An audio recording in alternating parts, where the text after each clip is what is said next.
iniwanan ko. Sabi ko, naghanap akong pera, tapos yung may-ari ng pera, hindi ko inuna. Amen. Diba? Kaya ngayon, isa na ako na missioner.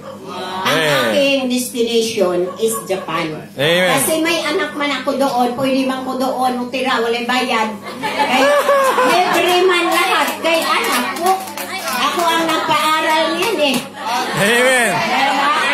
Ako ang nagpaaral talaga. Kaya nagsikap ako noon, pero yun pala, pag may itanim ka talaga, may aanihin. Amen. Kaya ako natuwa talaga sa inyong lahat dahil nagkatipon-tipon tayong mga anak ng Diyos. Amen. Diba? Inangkin na natin. We are the ambassador of our God.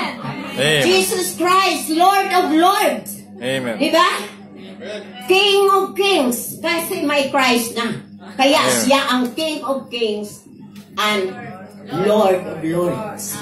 Kaya yung mga anak ko, pag may magpunta sa balay, hindi pwedeng makauwi nga hindi ko gishiran ang Word of God. Amen. Oo, kasi bakit ako mahiya?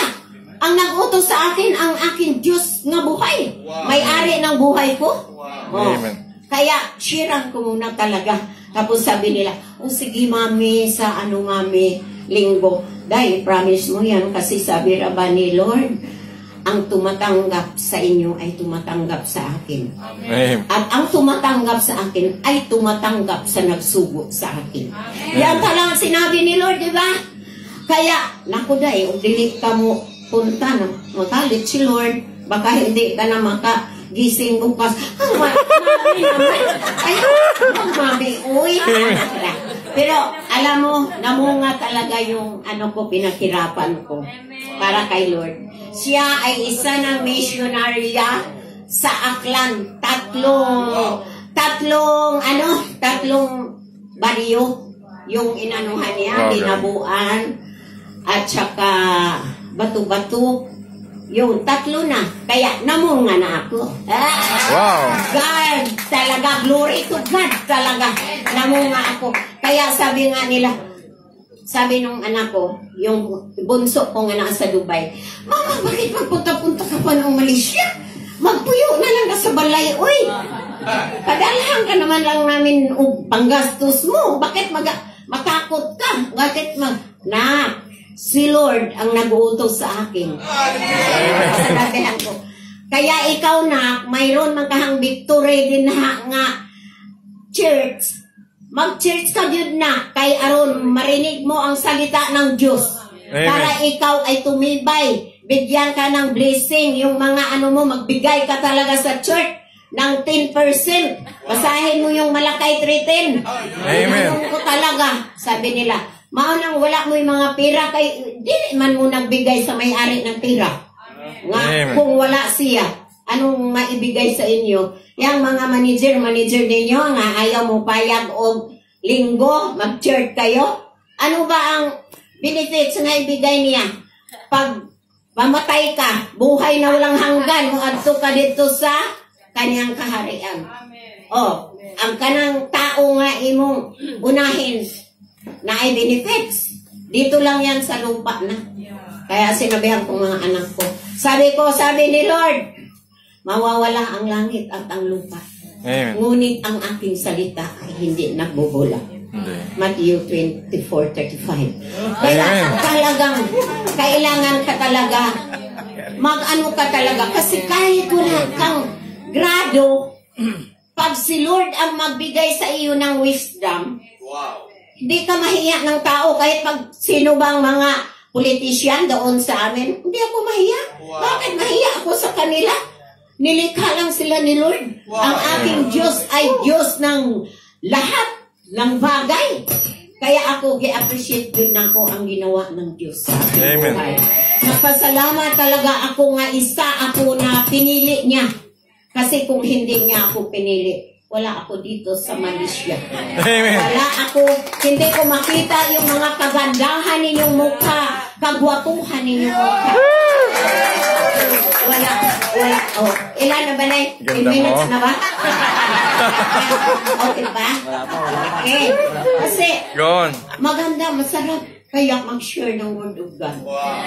Masarap talaga ang mag-share of Word of God. Doon, mayroon akong invite na naging leader na rin sila.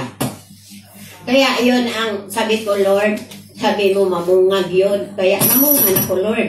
Ano pa kaya ang gagawin ko, Lord? Ay mag-mission pa ay yun ko. Amen. Kaya, alam mo, yung Japan, palagi palagi na akong nanaginip. Amen. Mayroon daw 7 katao, nag-sharean ko of Word of God, nag-Bible study ako, tapos ang nag-attend 7 kalalaki, puro lalaki. Kaya sabi ko, baka ito na ang mag-sponsor sa akin. Amen. Church, in Jesus' name, yun na ang mag-sponsor sa akin. Mga ano ba? Japanese. Amen. Kay ang mga hapon lagi hapon. Kay bakit pinapanaginip sa akin? At saka yung building, nakikita ko na yung building nga nandun ako sa baba. Tapos sabi ko, Lord, bakit pinakita mo talaga sa akin? So may purpose talaga si Lord sa buhay ko. Kaya ngayon, 70 na edad ko, no? 70 na edad ko. Pero glory to God, nga binigyan talaga niyan ako ng malakas. Malakas, mag-share of Word of God, hindi ako maiyak. Kaya sabi ni Lord, tapos na.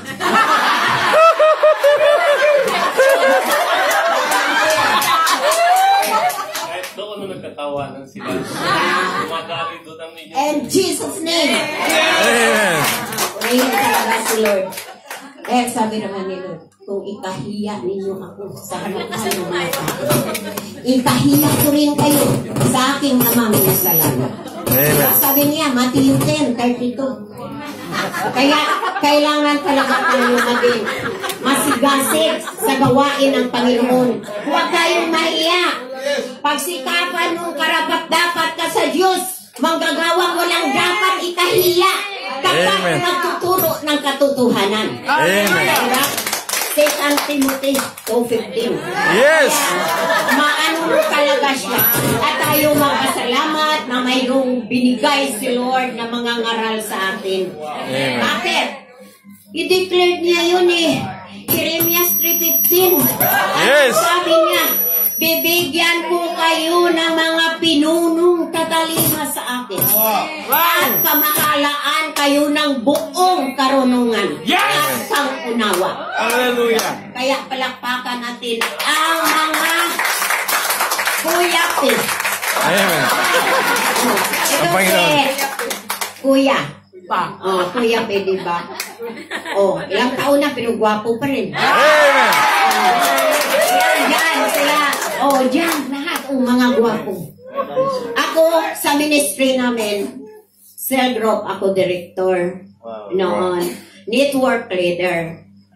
Tapos, ano pa, yung facilitator sa mga surrenderes. Katulad ni brother na binago ni Lord. Amen. Kasi yung nag-facilitator ako doon, mayroon din. O, tingnan mo si brother, gumagwapo. O, wala pa yan, o, hindi pa yan siya umalis sa nakaraan niya na nagganong-ganong na yan. Tingnan mo ngayon, kurap si Fernando po Jr. Diba? Kaya ganun tayo. Pag tayo talaga maglingkod ni Lord, grabe. Ang kagwapahan, ang kagwapuhan, nandiyan ibigay talaga ni Lord sa atin. Kaya tayo, kahit may edad na, mga babae, hindi tayo maglusyang-lusyang. Yes. Okay lang ako, maglusyang ko, kayo wala na makuibana. Kaya kayo, may mga kuya pa kayo, kailangan magpagwapa, magpaganda, para anak kayo ni Lord eh. Diba? Anak tayo ni Lord, kailangan hindi tayo magpahirap-hirap. May-ari ng lahat, mayaman ang Diyos natin. Amen. Diba? Mayaman. Siya ang may-ari ng lahat. Ang lahat, langit at lupa, ang lahat ng bagay dito sa mundo, siya ang may-ari. Tayo, ngayon, tayo ang mga pinili. Ay, sarap ang buhay natin. Amen. Kasi, anak tayo, ni Lord. Kaya ang dami magsabi sa akin doon, Mami, model ka talaga. Bakit? Doon sa amin. Kasi tingnan nila kung ano talaga ako pag mag-church doon. Para kay Lord yun eh. Amen. I-wear ko talaga yung the best. At saka magsapatos talaga ako. Yung the best. Kasi yung anak ko sa Japan, siya ang nag-support lahat ng aking gabi. Amen. Siya lahat ang nag-support. Wala ko gasto. Kay siya pa ay magbigay sa akin ng pangkain ko. Yan yung tinanim. Damit, mga yung mga lotion, mga ano sa mga nakita ninyo sa mga gamit ko ng isangla ng anak ko yung iba. Kasi siyempre ginamit ko. Di ba? Isangla ko makuha ko lang yun kasi si Lord naman ang magbabalik.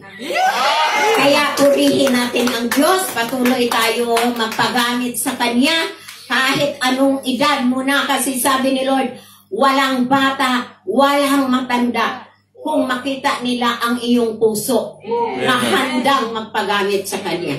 Amen. Kaya ako sabi ko, Lord, wala na yung kontrabida kong asawa. Kasi, okay, iyan ako. Kontrabida na yung kay, iyan ako pat yun. Kaya mo ato ko church. Ngano ko nung ato ko church. Mo ato ko nukos akong Kuya P. Tapos, yung aking mentor, nga matanda na rin, 67 edad, sabi ko, ang puntahan ko si Lord. Hindi sila. Si Lord ang puntahan ko kasi siya may-ari ng buhay ko. Kung wala si Lord, wala ako ngayon. Amen. Diba? Kaya, pag uli, buutan naman pag uwi ko. Akala ko, anuhin pa rin ako. Pag uwi ko, sabi niya, yung hindi pa rin yun namatay.